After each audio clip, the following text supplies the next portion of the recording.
Hi friends, ఈ రోజు మనం న్యూట్రిపోర్ట్ లో రైస్ ఎలా కుక్ చేసుకోవాలనేది చూపిస్తాను నేను.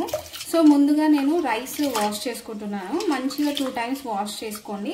సో ఇక్కడ రైస్ క్వాంటిటీ వచ్చేసి నేను ఈ గ్లాస్ ఆఫ్ 2 గ్లాసెస్ రైస్ తీసుకున్నానండి. సో ఇది ఏంటంటే ఒక 250 గ్రామ్స్ ఉంటుంది ఈ గ్లాస్.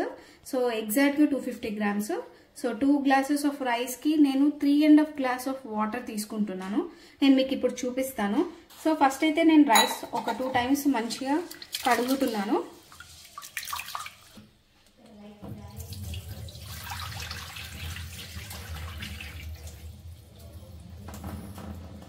నేను ఇక్కడ రైస్ వాష్ చేసుకున్నాను. ఆల్రెడీ 3 గ్లాసెస్ ఆఫ్ వాటర్ పోసాను. సో నేను చెప్పాను కదా, ఆల్రెడీ 2 గ్లాసెస్ ఆఫ్ రైస్ కి 3.5 గ్లాస్ ఆఫ్ వాటర్ పడుతుంది. ఈ గ్లాస్ అనే కాదు, మీరు ఏ గ్లాస్ తో రైస్ తీసుకున్నా సో ఆ గ్లాస్ కి 3.5 పడుతుంది. సో నేనైతే ఇప్పుడు వాటర్ 3.5 గ్లాసెస్ పోసాను. సో ఇదండి న్యూట్రిపాట్.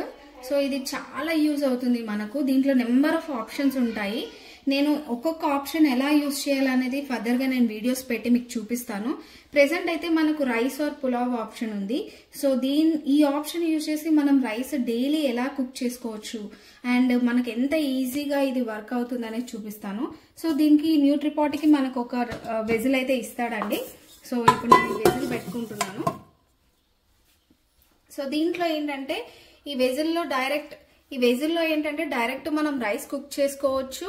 లేదు అనుకుంటే మనము ఒక స్టీల్ వెజిల్ అంటే స్టీల్ గిన్నె కూడా యూజ్ చేసుకొని దాంట్లో ఇన్సర్ట్ చేసుకోవచ్చు, పెట్టుకోవచ్చు లోపల. సో నా ప్రిఫరెన్స్ వచ్చేసి ఏంటంటే మీరు స్టీల్ గిన్నె పెట్టుకుంటే బాగుంటుంది. ఎందుకంటే ఇప్పుడు చాలా మంది అల్యూమినియం కాకుండా స్టీల్ గిన్నెలు ఎక్కువ యూజ్ చేస్తున్నారు కాబట్టి ఇది కంప్లీట్ గా స్టీమ్ తో కుక్ అవుతుంది. కాబట్టి మనం కొన్ని వాటర్ అయితే పోసుకోవాలి దీంట్లో. నేనైతే ఒక గ్లాస్ వాటర్ అయితే పోస్తున్నాను దీంట్లో.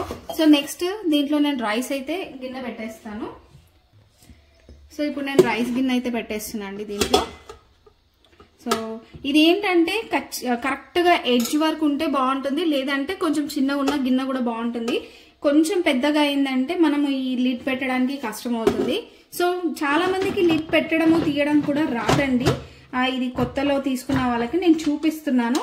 సో ఇలా లిడ్ మనం కరెక్ట్ గా పెట్టినాక ఇలా రైట్ అనగానే ఓపెన్ అవుతుంది. లేదు అంటే ఇలా లెఫ్ట్ ఇటు తిప్పేసేసినాక ఇక్కడ మనకు బటన్ ఒకటి ఉంటుంది, open or close button. So ఇది లోపలికి వెళ్ళిపోతుంది. నేను చూపిస్తున్నాను. ఇన్ కేస్ ఇది ఓపెన్ చేయాలంటే ఓపెన్ అవుతుంది. సో ఇలా క్లోజ్ అయ్యి ఇక్కడ లోపలికి వచ్చేస్తుంది. ఇక్కడ మనకు ఓపెన్ ఆర్ క్లోజ్ ఆప్షన్స్ కూడా ఉంటాయి. అండ్ ఇప్పుడు నేను రైస్ స్టార్ట్ చేస్తున్నానండి. సో ఫస్ట్ నేను స్విచ్ ఆన్ చేసుకుంటున్నాను. మీకు స్విచ్ ఆన్ చేసుకోగానే ఇలా వస్తుంది ఆప్షన్, మెనూ ఆప్షన్ అయితే. సో ఇక్కడ మనకు రైస్ ఆర్ పులావ్ ఉంది కదా. సో ఇక్కడ ఏంటంటే నేను రైస్ క్లిక్ చేసినప్పుడు నాకు టైమర్ స్టార్ట్ అయిపోతుంది 10 మినిట్స్. ఇమీడియట్ గా మీకు టైమర్ స్టార్ట్ అవ్వగానే రైస్ అనేది కుక్ అవ్వడం స్టార్ట్ అవ్వదండి. It will take around 5 to 10 minutes time తీసుకుంటుంది ఇంటర్నల్ గా లోపల స్టీమ్ అనేది జనరేట్ అవ్వడానికి. ఒక్కసారి స్టీమ్ జనరేట్ అయ్యాక అప్పుడు ఈ టైమర్ అనేది స్టార్ట్ అవుతుంది. ఇక్కడ కూడా మెయిన్ థింగ్ ఏంటంటే మనకు ప్రెషర్ కుక్కర్ కి లిడ్ ఎలా పెడతామో ఇది కూడా అంతే. ఈ లిడ్ అనేది ఇటు పెట్టి క్లోజ్ చేసుకోవాలి. ఇన్ కేస్ మీరు పొరపాటున ఇలా పెట్టారనుకోండి, లోపల ఏదైతే స్టీమ్ ఫామ్ అయిందో అదంతా ప్రెషర్ తో బయటకు వెళ్ళిపోయి రైస్ అనేది కుక్ అవ్వదు. సో ఖచ్చితంగా ఈ లిడ్ మనం క్లోజ్ చేసుకున్నాకనే ఈ రైస్ ఆప్షన్ అనేది పెట్టుకోవాలి. సో ఇక్కడ మనకు డిలే ఆప్షన్ కూడా ఉందండి. ఇది one of the best option మనకు. ఏంటంటే ఇప్పుడు మీరు రైస్ పెట్టుకున్నాక ఫర్ ఎగ్జాంపుల్ మీరు ఒక 30 మినిట్స్ సోక్ అవ్వాలి రైస్ లోపల, తర్వాతనే స్టార్ట్ అవ్వాలంటే ఇక్కడ మనం డిలే ఆప్షన్ క్లిక్ చేసుకోవచ్చు. సో రైస్ క్లిక్ చేసి ఇమీడియట్ గా డిలే క్లిక్ చేయాలండి. సో 30 మినిట్స్ వస్తుంది. ఇన్ కేస్ మీరు టైం పెంచుకోవాలనుకుంటే 1 అవర్ 1.5 అవర్ ఇలా వస్తుంది. సో నేనైతే ప్రెసెంట్ డిలే ఒక 30 మినిట్స్ పెట్టుకుంటున్నానండి. సో 30 మినిట్స్ తర్వాత ఏమవుతుంది అంటే ఆటోమేటిక్గా టైమర్ స్టార్ట్ అయిపోయి మీకు రైస్ అనేది కూడా స్టార్ట్ అయిపోతుంది.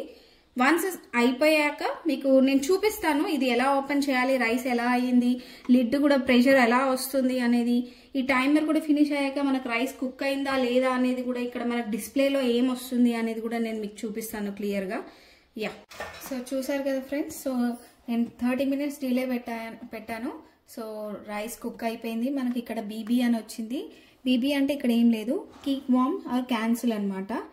ఈ టైమర్లో ఇలా వచ్చింది అంటే రైస్ అనేది కుక్ అయిపోయినట్టే. నెక్స్ట్ మనం మూత ఓపెన్ చేసే ముందు ప్రెషర్ చూసుకుందాము. మనం సీల్ చేసి పెట్టిన ఈ ప్రెషర్, సో లోపల ప్రెషర్ ఉంటే మనకు ప్రెషర్ కుక్కర్ లాగా సౌండ్ వస్తుంది. లేదు అంటే ప్రెషర్ కంప్లీట్గా వెళ్ళిపోయింది అంటే మనం ఇలా అన్సీల్ చేసేసుకొని లిడ్ ఓపెన్ చేయాలి. లిడ్ ఓపెన్ చేసే ముందు దీన్ని కూడా మనం క్యాన్సిల్ చేసుకోవాలి. ఇక్కడ మన క్యాన్సిల్ ఆప్షన్ కూడా ఇచ్చాడు. సో క్యాన్సిల్ చేస్తున్నాను. క్యాన్సిల్ చేసి స్విచ్ ఆఫ్ చేసేస్తున్నాను. ఓకే, నేను ఇక్కడ ఇప్పుడు అన్సీల్ చేసేసి లిడ్ ఓపెన్ చేస్తున్నాను. రైస్ ఎలా అయిందో చూద్దాము. సో చూసారుగా ఫ్రెండ్స్, రైస్ కూడా మంచిగా అయ్యింది. సో ఒకసారి ఇప్పుడు ప్లేట్లోకి సర్వ్ చేసుకుందాం మనం, రైస్ ఎలా అయిందో చూడడానికి.